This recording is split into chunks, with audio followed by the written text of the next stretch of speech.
Hello everyone, welcome to my channel. This is Making Money in the Mail. Insurance. Wow, that was probably one of my more exciting words to start this video with. So we're going to talk about insurance today, and I promise I'm going to do my best to make this really interesting. Maybe, but if you want to learn how insurance works, stay tuned because that's what we're talking about. But back.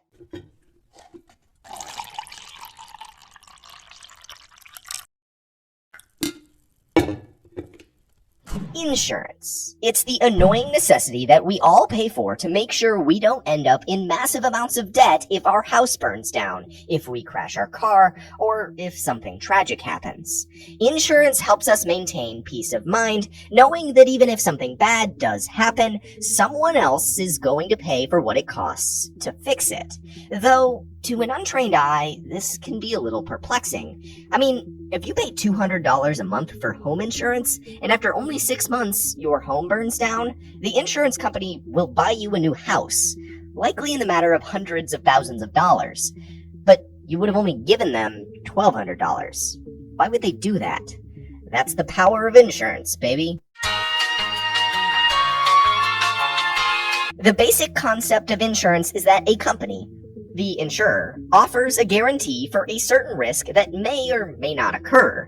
Then another party, the insured, pays the insurer in exchange for protection against that risk. When a bunch of people do the same thing for the same risk, eventually the insurer is getting a lot of income. But the probability of that risk happening is spread out among a bunch of people and stays about the same.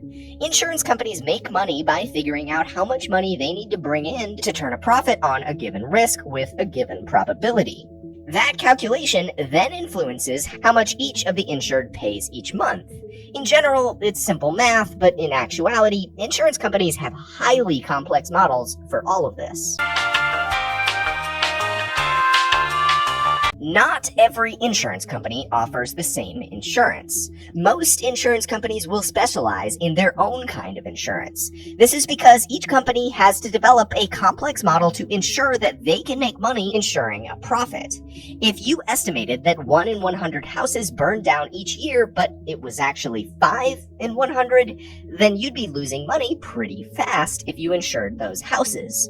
You'd probably charge too little for everyone's insurance and then end up on the hook for those 4 extra houses. There are many types of insurance companies, from auto to health to life to homeowners.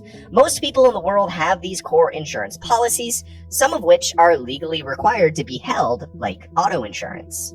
You might be wondering, though, why wouldn't you just want to save your money each month, get to hold on to it in a bank account, then if nothing bad ever happens, you have a lot more money?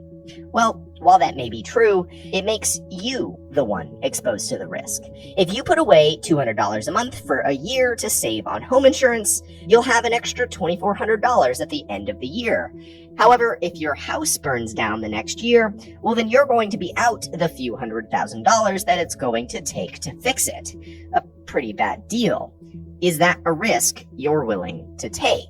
Chances are it isn't. That's why getting insurance is generally a good thing. It takes all of the risk and anxiety and financial burden off of you and puts it onto a much larger company that can afford it.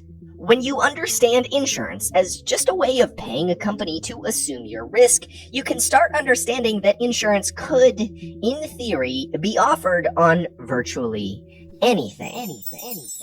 Are you worried that while you're toasting a cinnamon raisin bagel, your toaster will overheat one of the raisins, causing it to burst into a spontaneous plasma and destroy your entire pantry full of stockpiled bags of Lucky Charms and baked beans? Well, that's oddly specific, but someone could probably insure you for that exact thing.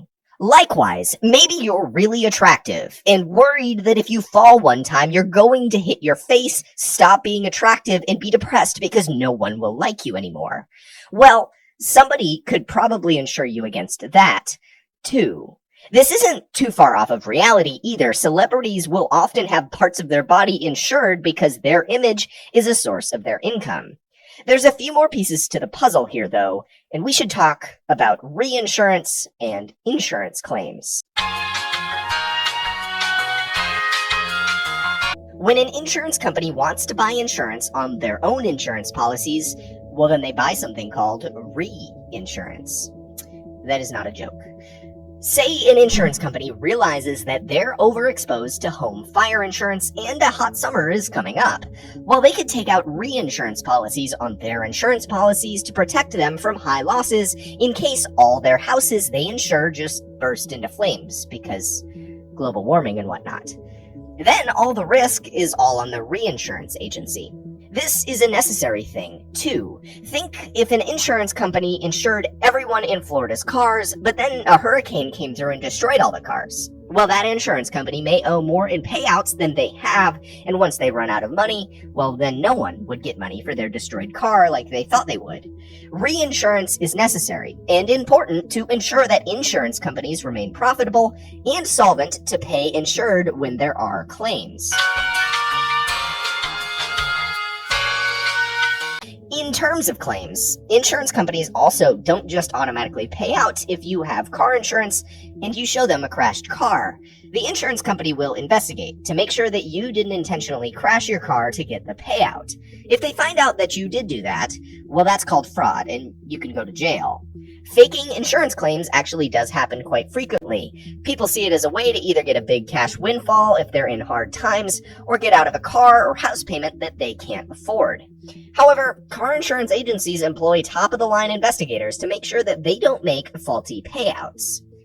So now you can likely see insurance is a big business, and if you have the right models, assume the right kinds of risk, and have good investigators to make sure that you are not defrauded, well then you can make a lot of money.